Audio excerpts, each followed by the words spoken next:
Oi, boa noite. Bom, meu nome é Héctor Zamora, sou artista plástico, sou mexicano e moro aqui em São Paulo. Bom, hoje vou me dar uma licença de conversar em espanhol, para mim é muito mais fácil.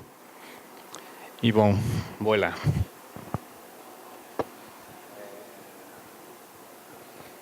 Voy a comenzar hablando sobre un proyecto que creo que viene mucho a ver con lo que han estado hablando mis compañeros aquí en la mesa, que es el proyecto de Errante que hice en 2010 para la exposición de Margen, que fue curada por Guilherme Wisnik. Es un proyecto que desde el comienzo, cuando me invitaron, la idea era realizar una intervención en la ciudad de São Paulo que estuviera conectada con los ríos de la ciudad. Como extranjero, para mí fue un tema muy interesante, fue una oportunidad para conocer la ciudad, porque mismo que ya llevaba algunos años viviendo aquí, el hecho de entender la ciudad a través de sus ríos me abrió esa posibilidad de viajar en la ciudad, de conocerla, de entender el lugar donde yo iba a decidir implantar el proyecto. Ahora vamos a ver un video que mientras lo vamos a asistir, yo les voy a ir platicando un poco la historia. En fin, cuando comienzo a trabajar en el proyecto, bueno, me fui a andar en todos los ríos, conseguí que, bueno, la institución que estuvo detrás del proyecto fue el Itaú Cultural y conseguí que me dejaran navegar el río Tietê, recorrí todo el Tamanduateí hasta llegar a Mauá, hasta donde nace el río, bueno, estuve en el Piñeros, fui a las represas, en fin, realmente me mergulé en el tema de los ríos en São Paulo y al final, bueno, el lugar que se impuso, que me llamó la atención, que fue como la parte más importante que encontré dentro de las situaciones de los ríos en São Paulo fue la parte del Tamanduateí, que es justo en el centro, justo en la región del Parque Dom Pedro, y bueno, fue un lugar que me cautivó porque al final es el corazón de la ciudad y resulta ser una de las partes más marginales, más al margen de la ciudad de São Paulo, ¿no? Y creo que ahí, explicando un poco como las estrategias que sigo como artista para aproximarme cuando alguien me invita a hacer un proyecto de intervención en esa escala y para una ciudad, de alguna manera busco generar una serie de conexiones con la comunidad y con al final la ciudad en la que voy a trabajar, que tal vez no son muy distantes de lo que fue descrito ahora sobre las estrategias que siguió el Sesc Veleciño al entrar en esta zona al este de la ciudad, ¿no? Al final es muy importante para mí como artista que cuando estoy trabajando fuera en las calles, mi trabajo no quede solo vinculado hacia un pequeño núcleo de personas que son las que conocen el arte contemporáneo y en el núcleo al que yo pertenezco. Para mí es muy importante hablar para las personas que están cada día ahí en la calle, que entiendan, y obviamente esto implica que el proyecto tiene que ser muy plural, que el lenguaje que utilice tenga conexiones directas con la cultura local y eso sea lo que al final genere que la obra crezca y se reproduzca, ¿no? En el caso de Errante, lo que decidí fue que en aquel momento estaban las reformas muy avanzadas de la Marginal, que estaban incrementando carriles y era muy interesante ver cómo estaban trasplantando los árboles, rescatándolos de los lugares que se iban a convertir en líneas de la avenida para las partes verdes.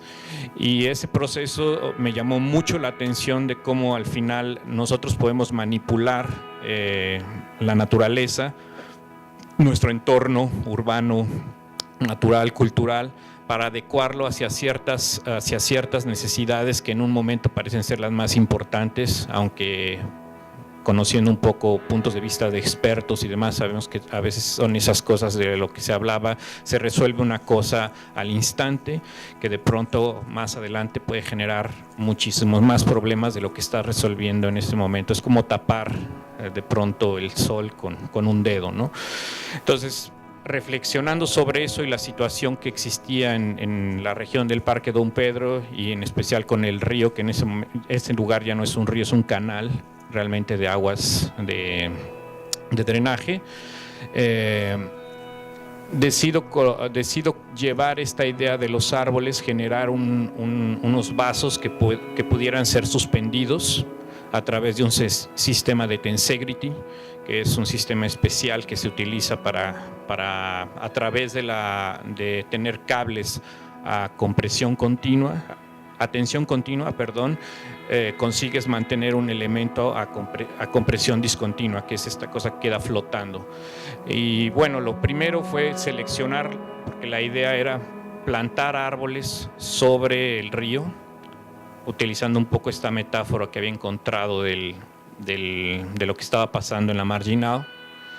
Es importante que también el árbol es un símbolo súper universal, que desde lo más simple puede significar vida, naturaleza, y así como en la Marginal se estaban rescatando esos árboles para de alguna manera que la sociedad no se pusiera en contra de un proyecto que ya era bastante cuestionable. Ahí vamos a quitar los árboles para que la gente no se enoje que los estamos quitando y solo colocando pavimento.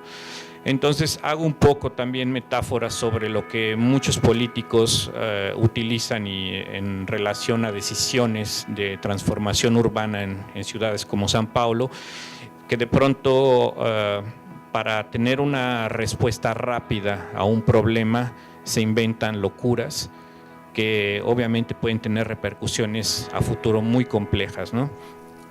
Y ahí la idea era como esta idea descabellada de crear este parque suspenso, como de pronto, ok, aquí estaba antes el parque Don Pedro, se destruyó, ok, pues vamos a poner unos árboles en el último lugar donde queda, porque lo demás está lleno de pavimento, y entonces generar ese tipo de imágenes que ustedes ven, que al final también, obviamente dentro de los conceptos que el trabajo tiene, es llevar esta fuerza de cómo nosotros podemos manipular a la naturaleza, a la vida, a gusto, sin problemas, y llegar a crear una situación tan radical como lo que se ve ahí, llevando la vida al límite, porque esos árboles no estaban en una situación confortable, agradable, los llevamos a simplemente técnicamente crear esos vasos, suspenderlos en ese lugar. Cada árbol andaba por los 2.5 toneladas.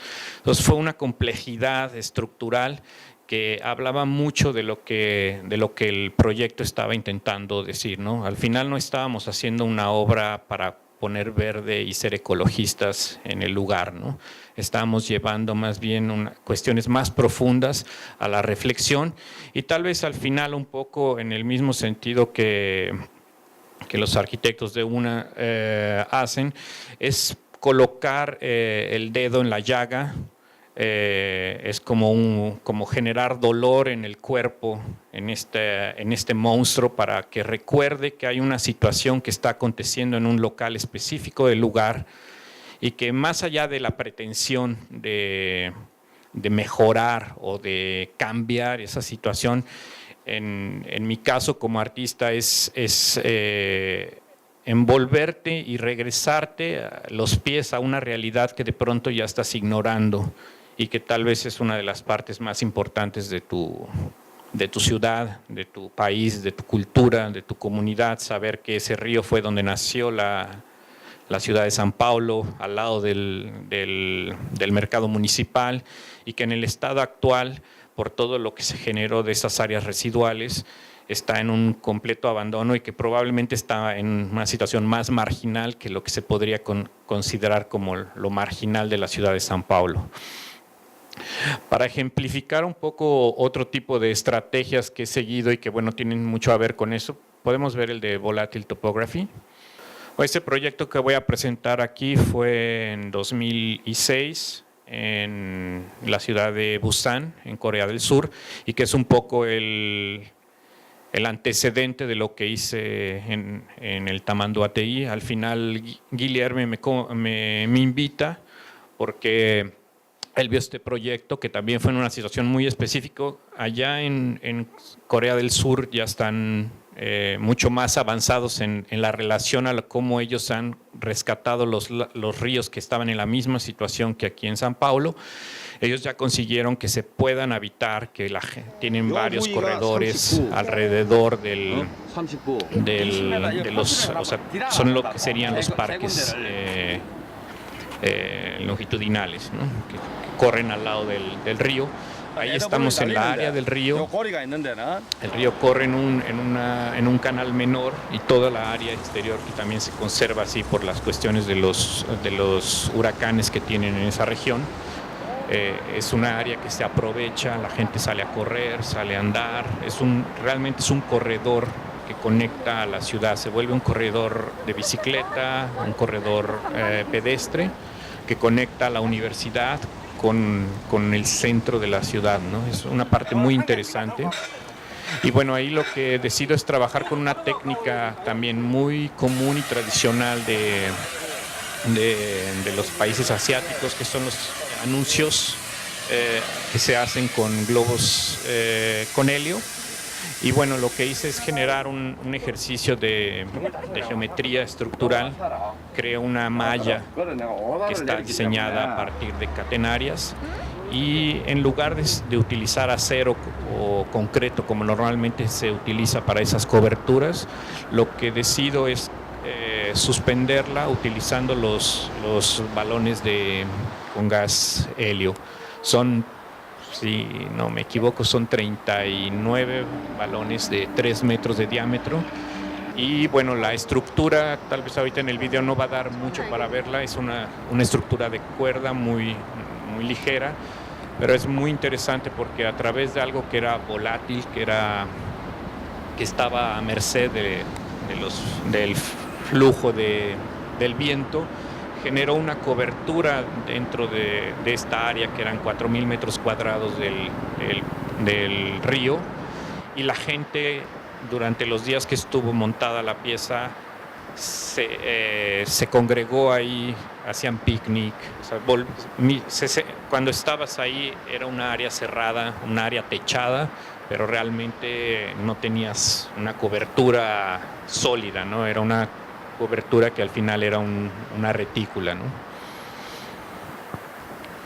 En fin, vamos a ver cuál. Solo para seguir un poco podemos ver para montaje. Ese.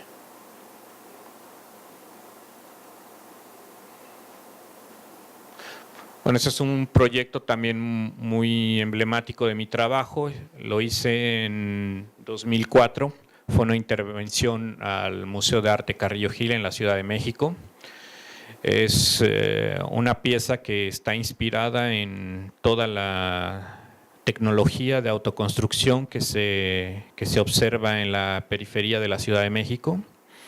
Y bueno, durante un periodo de 6 meses estuve acompañando a varios amigos urbanistas que estaban haciendo un proyecto en la parte noreste de la Ciudad de México. Y bueno, ellos estaban obviamente como buenos urbanistas en toda la cuestión social, planeamiento, pero a mí algo que me llamó mucho la atención era cómo se estaban desarrollando esas comunidades en esa región a nivel estructural, más hacia la parte constructiva, y cómo a través de sistemas muy simples estaban resolviendo la necesidad básica de vivienda, ¿no? En situaciones bastante radicales. Entonces, la propuesta que hago en el museo es crear una construcción sobre la fachada del museo, utilizando todo lo que yo había aprendido en esos 6 meses, y utilizando todos los materiales que estuve investigando y que encontré pertinentes de utilizar, ¿no? Entonces, el ejercicio se vuelve la privatización de espacio público, porque al final ese museo es público, pero cae en un vacío legal, porque como yo no estaba tocando el suelo, las instituciones que regían la ciudad no podían negociar con una cosa que no estaba escrita en los reglamentos, cómo es ese organismo, si lo vemos un poco con una metáfora biológica, no sabía cómo reaccionar hacia la enfermedad que estaba creándosele dentro de uno de sus edificios, ¿no? Entonces construimos la pieza, al mes obviamente nos cancelaron el proyecto. Las 5 instituciones que estaban detrás del museo, incluyendo la propia institución del museo, lo vetan y bueno, clausuran el museo por un día y clausuraron la obra por casi 5 meses, ¿no? Ahí viene todo un proceso de negociaciones, de mostrar que el proyecto era factible, era viable, que no ponía en riesgo la estructura, porque bueno, es un predio tumbado, entonces era como no podíamos siquiera poner un clavo en él, ¿no? O sea, era una cosa muy restrictiva.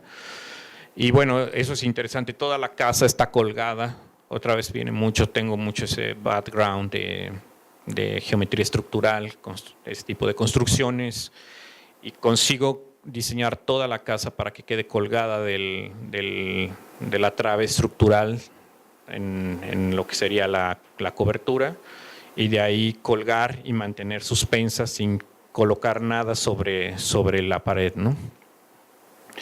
Podemos ver la que dice paracaidista para que vean cómo ya era el espacio. Al final yo decidí vivir ahí, era también parte del experimento. Ok. Y bueno, habitarla fue también una experiencia muy importante que marcó en mi trabajo, en el sentido de la aproximación hacia el trabajo más que arte público, hablar de trabajar en áreas exteriores, porque al final cuando trabajas en arte, mismo que lo coloques dentro del museo, ya estás haciendo arte público. O sea, es más bien la definición entre interior y exterior. El interior, al final, el museo es restrictivo porque solo un determinado tipo de personas van a ir adentro y van a disfrutar el trabajo o verlo. Cuando te pones en la calle es un poco como desnudarte, ¿no? Te desnudas y bueno, cualquier persona que pase enfrente de tu obra va a tener el derecho a cuestionarla, a decir algo, a opinar, ¿no?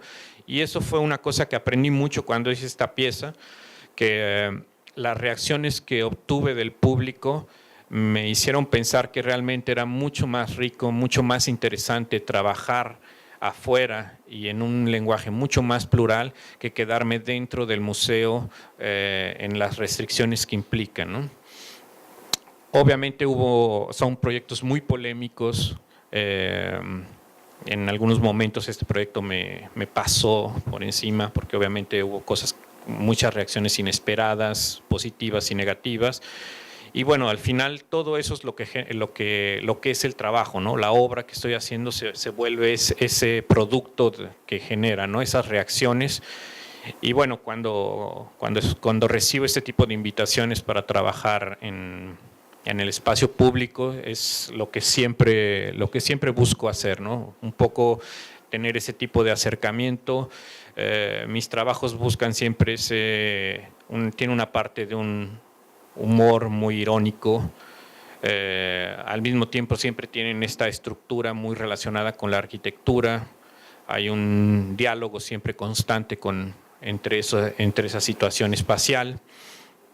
Y bueno, en algunos momentos me llego a acercar mucho más hacia las comunidades. Actualmente estoy haciendo un proyecto en Holanda donde estoy trabajando así hombro con la comunidad, y es vivir la complejidad de la democracia, ¿no? Que de pronto también no es nada fácil, porque definir una pieza a partir de la interacción con la comunidad es muchísimo más complejo que llegar y decir esto es todo lo que yo hago como artista, aquí está listo y se acabó, ¿no? Bueno, pues creo que mi tiempo se acabó. Les presenté algo muy rápido y bueno, un poco intentando que quedara cerca de lo que mis compañeros ahorita presentaron. Y bueno, pues, muito obrigado y boa noite.